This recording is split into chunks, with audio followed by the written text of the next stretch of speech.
Good morning, Alex and friends. I'm Grace. Today is Saturday, January 24th, 2026, and you're listening to Alex's News.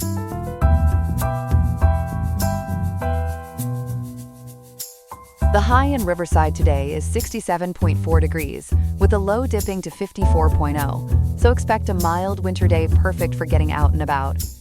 Coming up, we'll examine how President Trump is reshaping U.S. defense strategy with a strong America First focus, and unpack why California is moving quickly to sidestep regulations on its massive $10 billion climate bond initiative. Plus, we'll cover other key developments from around the world. All this and more coming up on Alex's News. Stay tuned.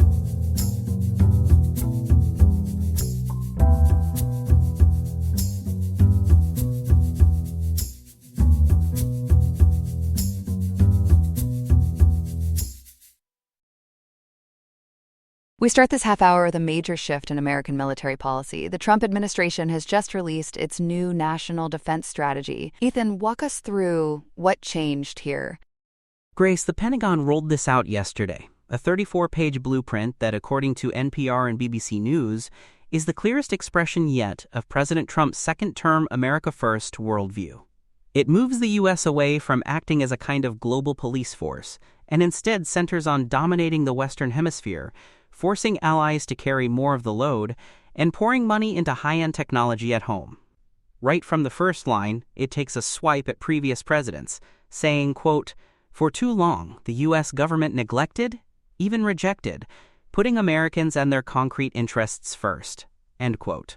So the tone is confrontational, and it is deliberate. That sounds like more than just tweaking priorities.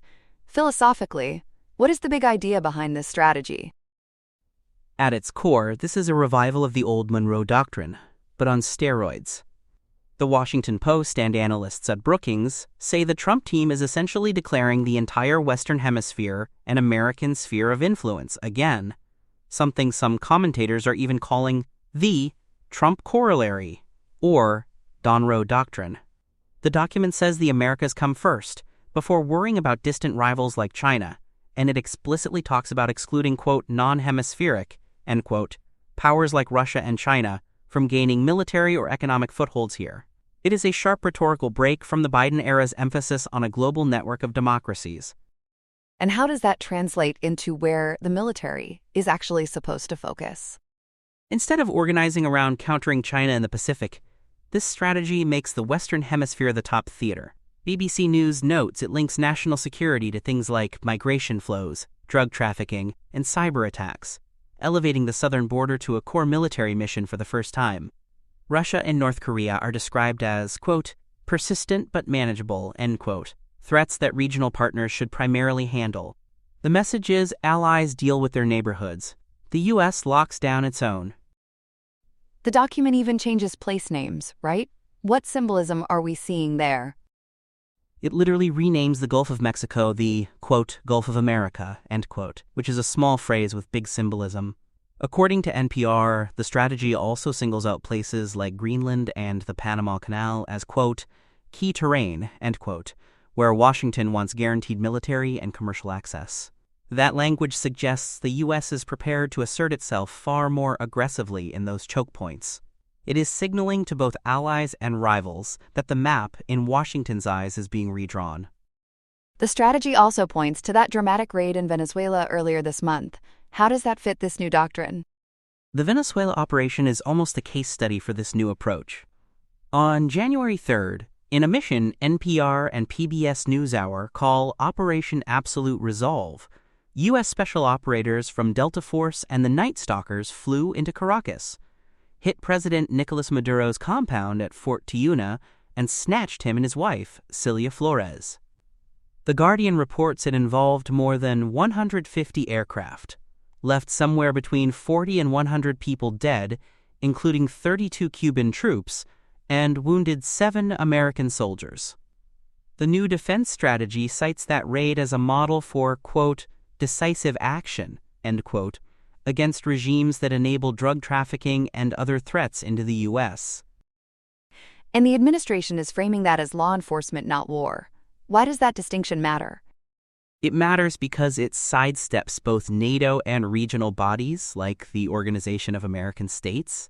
The White House said this was simply arresting, quote, narco-terrorists, end quote, tied to long-standing U.S. drug charges which were originally filed back in 2020. Maduro and Flores were brought by the amphibious ship USS Iwo Jima to New York and arraigned in federal court on January 5th, earlier this month, just like any other defendants. By calling it law enforcement, the U.S. is arguing it did not need anyone's permission to go into Venezuelan territory, which legal experts on PBS and in the Washington Post say sets a very contentious precedent. So what is happening inside Venezuela now, after that raid? Inside Venezuela, Maduro's vice president, Delcy Rodriguez, was quickly sworn in as interim president by the country's Supreme Tribunal. The U.S. has kept a heavy naval presence in the Caribbean, which, according to BBC and ASPI's strategist blog, is both a show of force and a way to shape whatever government emerges next. Latin American neighbors, especially Mexico, Colombia, and Brazil, have slammed the move as 21st century imperialism. But the Trump team is holding it up as proof that this new doctrine has bite. Beyond Venezuela, what other regional flashpoints does this strategy highlight in the Americas? Greenland and the Panama Canal jump off the page. According to NPR, the document wraps a January framework discussion with NATO Secretary General Mark Rutte into a claim that Washington will get, quote, total access, end quote, to Greenland for Arctic security, even though Danish officials say no formal deal exists. In the BBC reports, President Trump has suggested that if Panama cannot keep Chinese influence in check around the canal, then, quote, reclaiming, end quote, the canal is on the table. The strategy urges, quote, good faith cooperation, end quote, with neighbors, but warns that if they do not tackle shared threats, the U.S. reserves the right to act, quote, focused and decisively, end quote. You mentioned the Arctic. How does the far north factor into this plan? The Arctic is treated as a brand new front line. The Washington Post says the strategy envisions the U.S. Space Force helping secure, quote, orbital dominance, end quote, to protect American satellites and potentially disrupt hostile ones, especially as Arctic routes open up. Greenland becomes a key platform in that context, not only for air and naval bases, but also for space tracking. So from the Gulf of America to the polar ice, this document tries to knit the hemisphere into one continuous security zone. And this is not just theory. The U.S. military has been busy since Trump returned to office last year. How do those recent operations fit the pattern? They show the kind of targeted, hard punch approach the strategy favors. Think of Operation Midnight Hammer last June, when B-2 bombers hit Iran's nuclear facilities at Fordow and Natanz, or Operation Rough Rider against Houthi sites in Yemen, along with strikes dubbed Hawkeye against surviving ISIS cells in Syria. Analysts at Understanding War and Real Clear Defense say these missions avoid long occupations and instead focus on crippling specific threats with high-end capabilities and then getting out. It is less nation-building, more, as one commentator put it, smash and leave. A big piece of this is what the U.S. expects from allies. What is changing for Europe and NATO? The Pentagon is blunt. Europe has to do more, much more. Russia is labeled a, quote, manageable, end quote, threat for NATO's eastern members, and BBC News notes the strategy says Europe is, quote, strongly positioned, end quote, to lead on conventional defense without tens of thousands of extra American troops. Washington will still play a, quote, key, end quote, role, but plans to, quote, calibrate, end quote, its posture, and has already confirmed troop drawdowns near Ukraine. The headline demand is a new so-called 5% standard, where allies would spend 3.5% of their economies on core military functions, and another 1.5% on supporting security infrastructure. That 5% figure is huge compared with current spending. How is that going over? Not quietly. Most NATO countries are still struggling to hit the old 2% target, so 5% is seen as politically explosive. According to the Washington Post, which cites experts at the Council on Foreign Relations, that level of spending would require massive tax hikes or cuts elsewhere. Some European governments are responding with a more modest plan they call Readiness 2030, worth roughly 800 billion euros over several years, but they are not promising the full 5% Trump wants. And the president has been vocal about NATO on the world stage this week. What happened at Davos?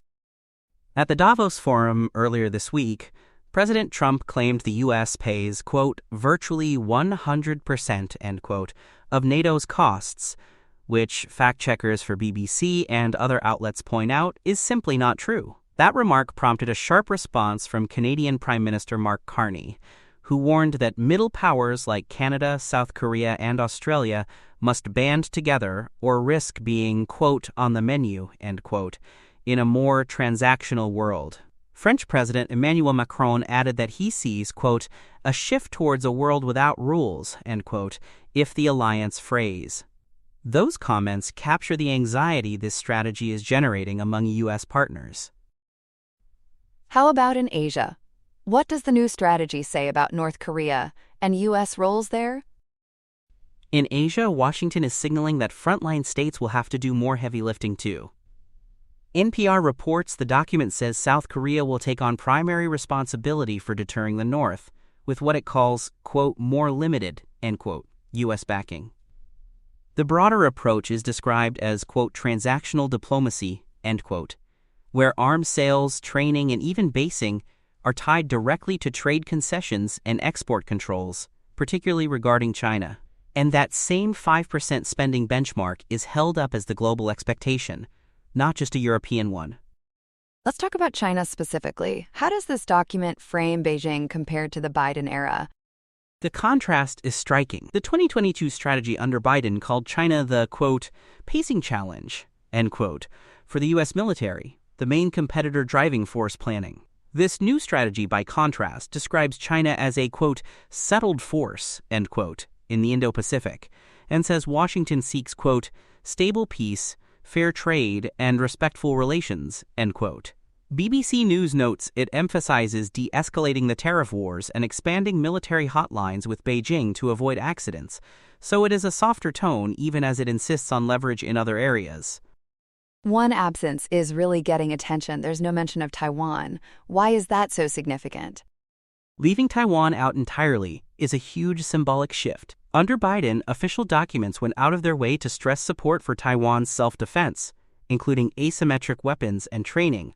According to NPR and the Taipei Times, this omission has unnerved people in Taiwan, where recent polling shows more than half the population now doubts the U.S. would intervene if China attacked. Japan's Prime Minister Sanae Takaichi has hinted Tokyo may need more independent options, because the old assumptions about automatic American help look shakier. Legally, though, was the U.S. ever actually required to defend Taiwan?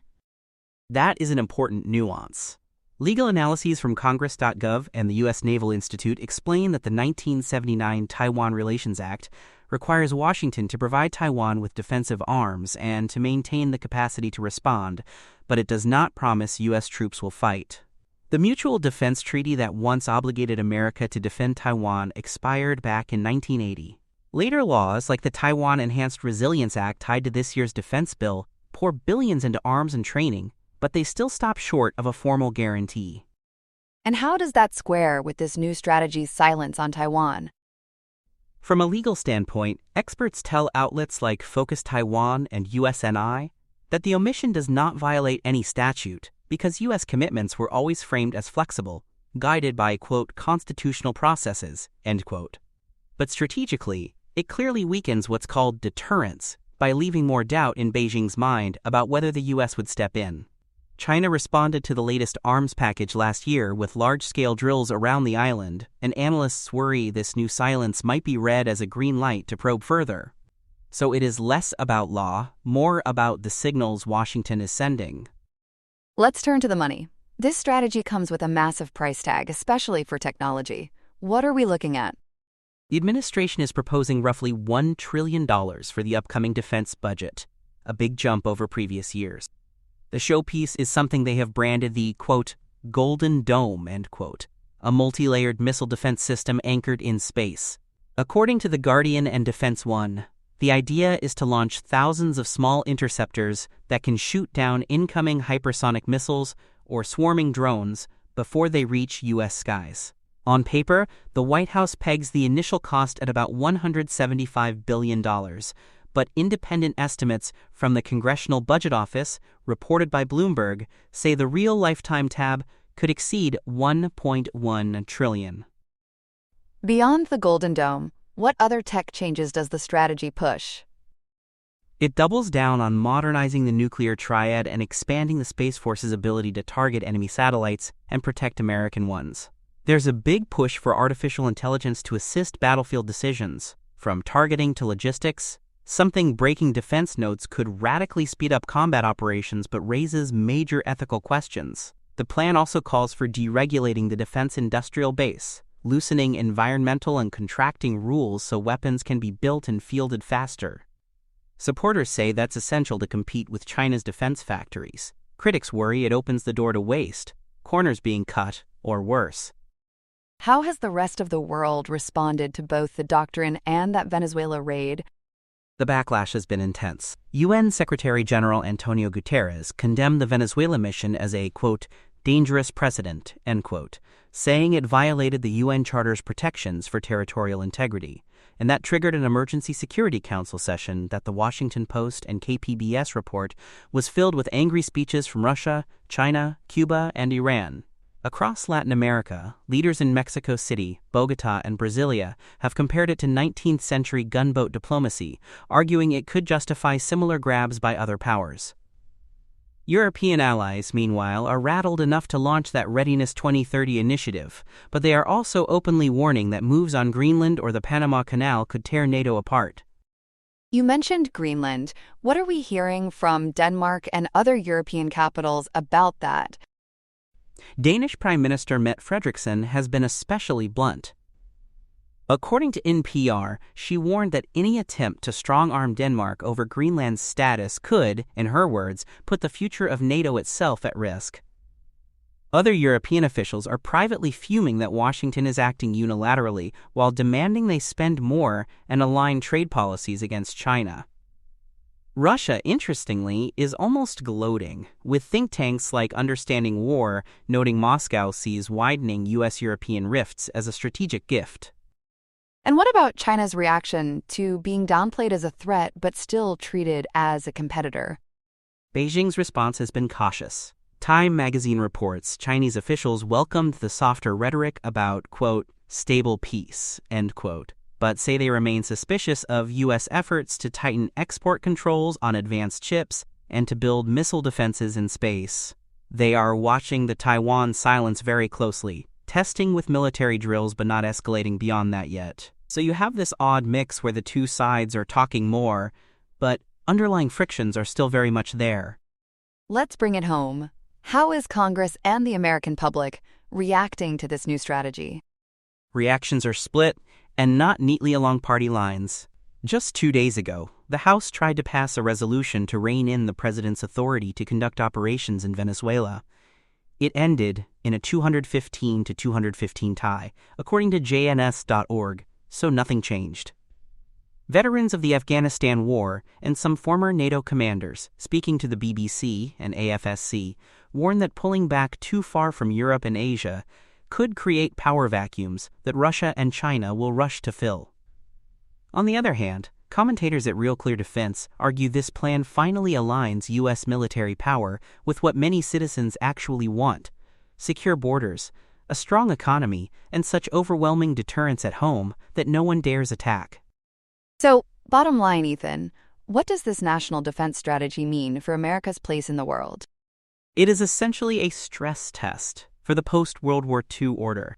The strategy says, in effect, that the United States will still be the mightiest military power, but its first duty is to its own hemisphere and its own voters, not to abstract global causes. That is thrilling to some Americans, and deeply unsettling to many allies who have relied on Washington's guarantees for generations. How this plays out, from Taiwan to the Arctic to the streets of Caracas, will tell us whether the old alliance system can adapt, or whether we are watching the start of a very different era.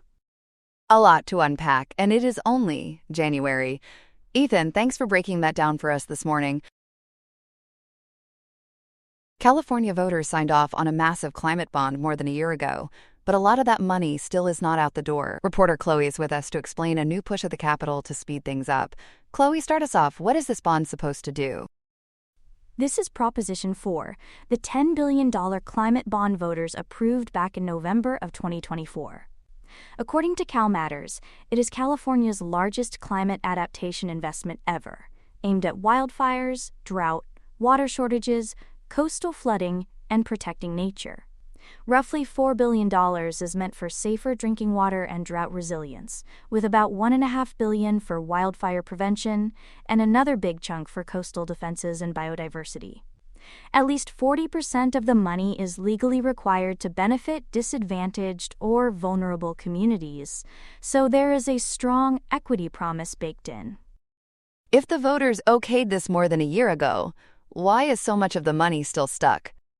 The big reason, according to both CalMatters and the Los Angeles Times, is California's Administrative Procedure Act, or APA. That is the rulebook for how state agencies write regulations. They have to draft guidelines, put them out for public comment for at least 45 days, respond to feedback, revise them, and then send everything for legal review. In practice, that front-end process often takes about a year to a year and a half before a single grant application can even go out. Lawmakers say that is creating what Assemblymember David Alvarez called, quote, administrative gridlock, end quote, at the exact moment climate threats are accelerating. And that is where this new bill comes in, right? What would Assembly Bill 35 actually change? Assembly Bill 35, or AB 35, would exempt this climate bond from most of those APA requirements. Agencies like the Natural Resources Agency or the Wildlife Conservation Board could skip that lengthy rulemaking and move straight into using existing guidelines or updating them more informally. According to CalMatters coverage yesterday, the idea is to shave roughly a year off the time it takes to get bond dollars into real projects. It is written as what is called an urgency statute, so if it passes and the governor signs it, it would take effect immediately instead of waiting until January 1st of next year. Where is AB 35 in the process right now, as of this weekend? Earlier this week, on Wednesday, January 22nd, the bill cleared the Assembly Appropriations Committee, which is a key fiscal hurdle. The Assembly actually suspended its own Rule 63 to fast-track the measure, which shows how urgent leadership views it. It now heads to a full Assembly floor vote expected during the week, starting Monday, January 26th, so this coming week. If it sails through there, supporters expect the Senate to move quickly as well, given the bipartisan support. You mentioned Assemblymember David Alvarez. Why has this become such a personal priority for him?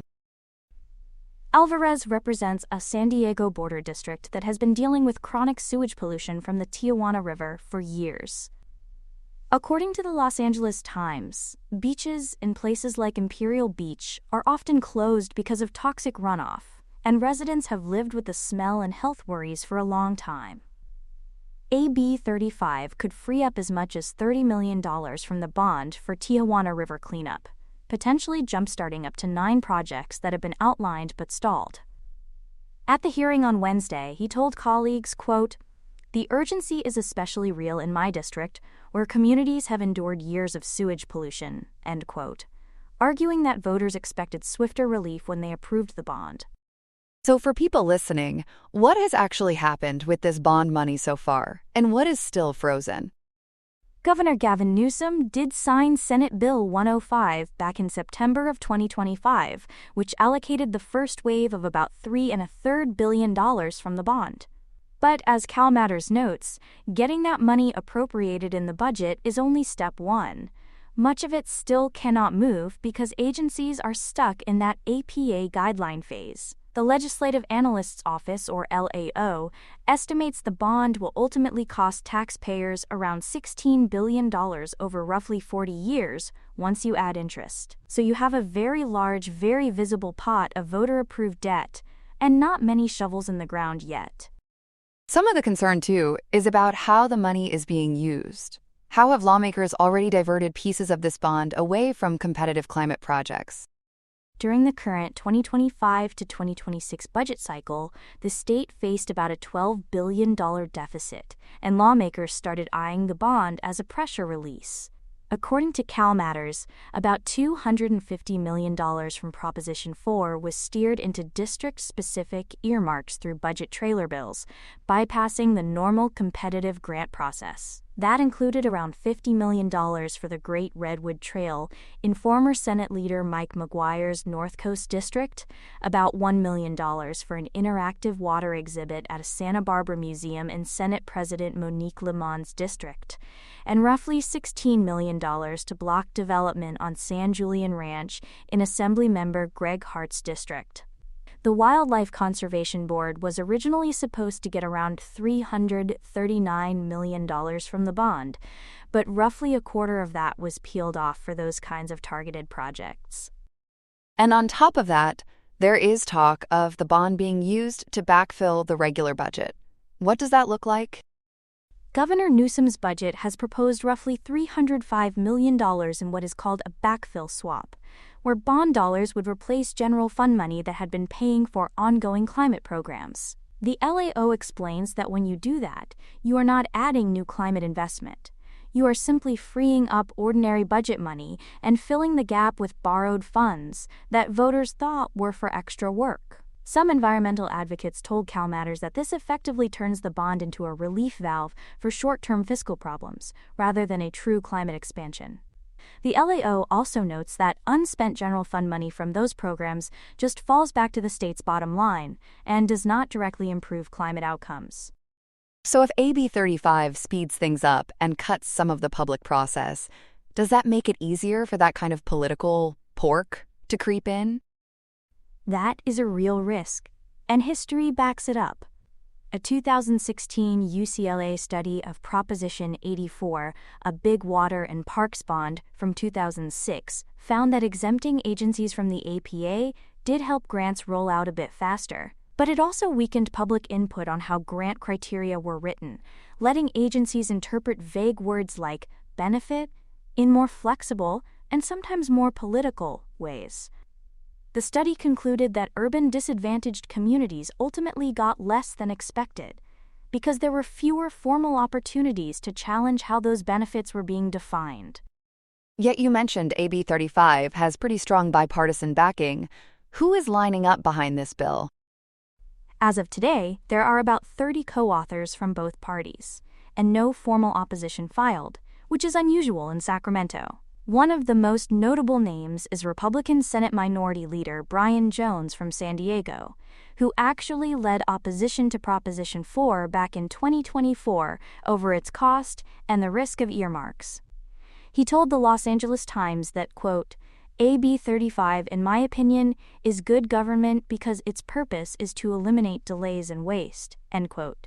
And he is especially focused on getting more help for San Diego projects like the Tijuana River Cleanup. Local governments, the Wilderness Society, and the National Audubon Society have all endorsed the bill as well, saying it better aligns with what voters wanted when they approved the bond. Supporters keep pointing to precedent that earlier bonds got similar treatment. What happened with those?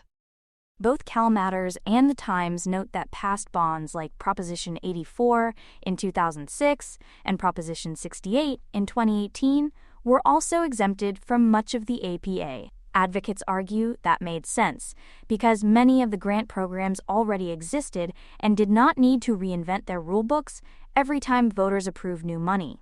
It did shorten the time to launch the first rounds of grants, especially for well-established conservation programs. But, as we mentioned, independent evaluations later found those exemptions also opened the door to more political maneuvering and less transparency in how criteria were set. Realistically, how much faster can this bill make things happen, given all the other hurdles big projects face? The state auditor and the LAO, in work that outlets like the Merced Focus republished earlier this week, say skipping the APA probably saves 6 to 9 months on the front end. After that, the familiar bottlenecks come back: environmental review under California's Environmental Quality Act, local permits, court challenges, and the basic question of whether a project is truly ready to build. Take Proposition 1 from 2014.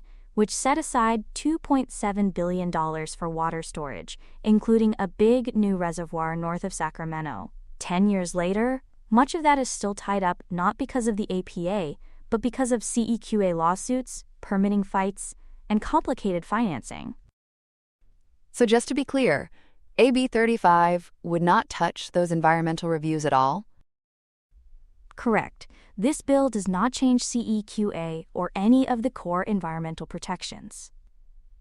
Projects funded by Proposition 4 would still have to go through full environmental impact analysis, public comment on those specific projects, and any legal challenges brought by neighbors or advocacy groups.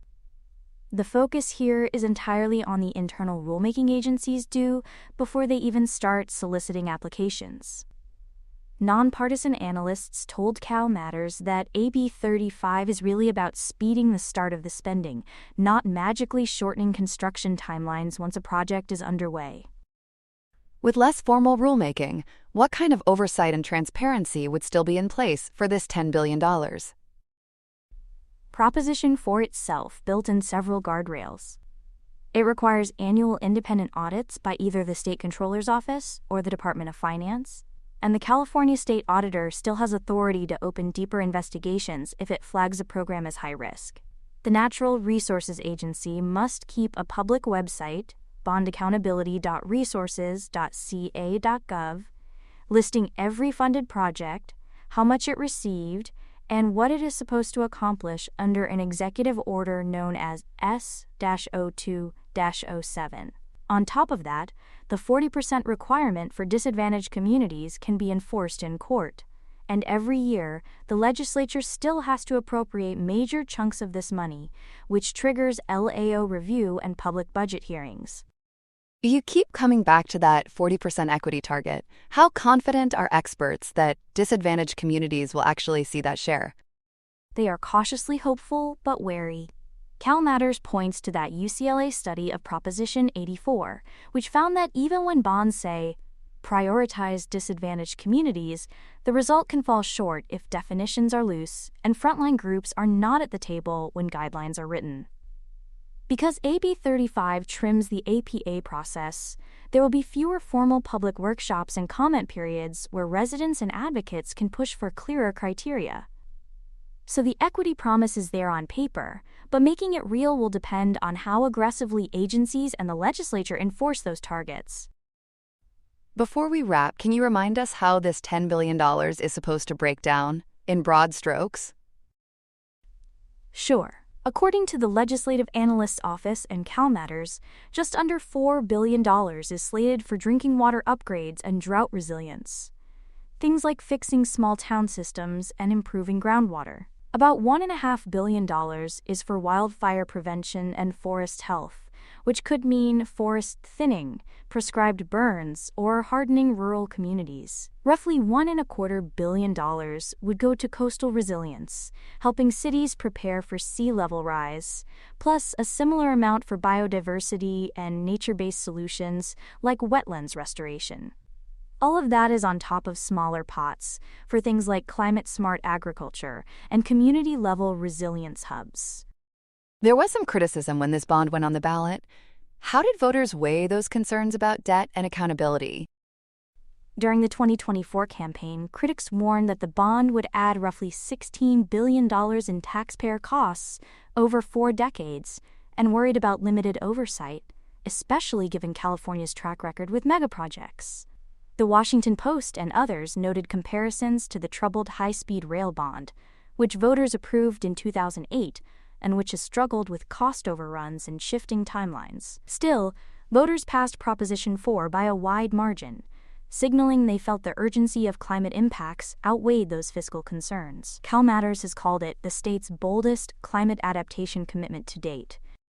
Looking ahead to this summer and fall, what is driving the sense that lawmakers have to lock this down now?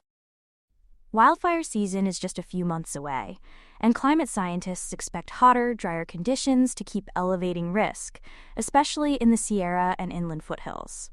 Coastal flooding and king tides are already hitting low-lying neighborhoods, and the Tijuana River issues Alvarez talks about are ongoing.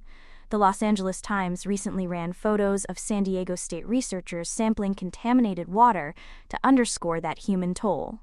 Politically, this is also a test of whether Sacramento can deliver quickly on a big climate promise at a time when trust in government is fragile. If lawmakers cannot show visible progress soon, it will be harder to ask voters to approve future bonds. And what are skeptics of AB 35 asking for, if not a full stop?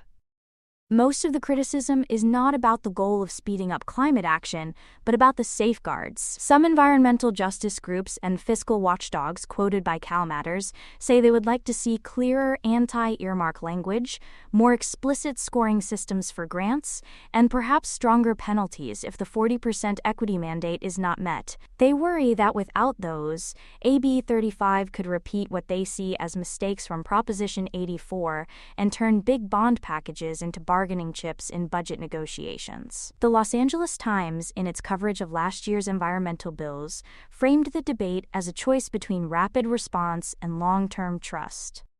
Finally, what should people watch for next week as this hits the assembly floor? The key thing will be whether any last-minute amendments surface to tighten oversight or limit earmarks, and whether any formal opposition finally materializes. If AB 35 passes the Assembly with a wide bipartisan vote, momentum will likely carry it quickly through the Senate, and Governor Newsom is widely expected to sign it given his administration's role in implementing Proposition 4. Nonpartisan analysts told the Merced Focus that, in the best case, agencies could start issuing new rounds of grant solicitations later this year, meaning some projects could line up funding before the peak of next summer's wildfire and heat season. But even with that acceleration, the real test will be whether residents in the most vulnerable communities can see and feel the benefits on the ground. A lot at stake for both the climate and the state's credibility here. Chloe, thanks for walking us through it. Here are some other headlines. The nation's top workplace watchdog is rewriting the rules of engagement on-the-job harassment. The U.S. Equal Employment Opportunity Commission has voted 2-1 to rescind its 2024 enforcement guidance on harassment in the workplace, a 200-page manual that gave employers more than 75 real-world examples of illegal conduct, including persistent misgendering, denying bathroom access aligned with gender identity, and harassment over reproductive health choices like abortion. EEOC Chair Andrea Lucas says the rollback keeps the agency from overstepping its authority, narrowing sex discrimination, back toward a strictly binary definition. The underlying civil rights law, Title VII, still stands, but advocates warn that without this detailed, how-to handbook, employers lose a compliance compass, and LGBTQ+ workers lose a ready-made roadmap for justice, turning what was once a guidebook into a costly legal guessing game. In Beijing, a political earthquake is shaking the top brass of the People's Liberation Army. China's Ministry of National Defense says General Zhang Yutia, the first-ranked vice chairman of the Central Military Commission and a key ally of President Xi Jinping, is under investigation for serious violations of discipline and law, alongside General Liu Zhenli, the CMC's Joint Staff Chief. Zhang, a Politburo member with rare battlefield experience, had long been seen as virtually untouchable. Their fall follows the earlier expulsion of fellow Vice Chairman He Weidong, effectively sweeping out the entire upper deck of Xi's previous term high command. Analysts say the shakeup underscores that in Xi's China, no star is too high to be shot down, and it risks turning military modernization plans into a game of musical chairs just as Washington rolls out a new national defense strategy. In Indonesia, a wall of earth has become a wave of grief. A pre-dawn landslide in West Bandung, triggered by torrential rains, has killed at least 8 people and left more than 80 missing after mud, rocks, and uprooted trees swallowed about 34 homes and villages including Pasir Langu and Pasir Kuning. 24 residents managed to flee, but rescuers battling unstable ground and relentless rain are racing the clock and the weather. Disaster officials and environmental experts say rampant deforestation has turned steep hillsides into slip-and-slide slopes, amplifying the dangers of the monsoon. The tragedy comes on the heels of late 2025 floods and landslides that claimed an estimated 1,200 lives across Sumatra, renewing calls for Indonesia to move from damage control to forest control. On the Potomac River, it's not just the current that's dirty, it's the data. A collapsed 72-inch Potomac Interceptor sewer pipe in Maryland is dumping roughly 40 million gallons of raw wastewater a day into the river and the adjacent C&O Canal National Historical Park. DC Water says drinking supplies remain safe thanks to separate systems, but environmental monitors warn that bacteria levels are off the charts and into the danger zone for anyone who touches the water, turning a scenic stretch into a no-swim zone and a fishy situation in every sense. Crews working through a winter storm are installing massive bypass pumps to reroute the flow back into the sewer network, with full capture expected by early next week. Until then, the Potomac is awash in what officials politely call significant overflow, and residents might call something far less printable. And in California, the Golden State for transgender protections is finding its sanctuary status tested.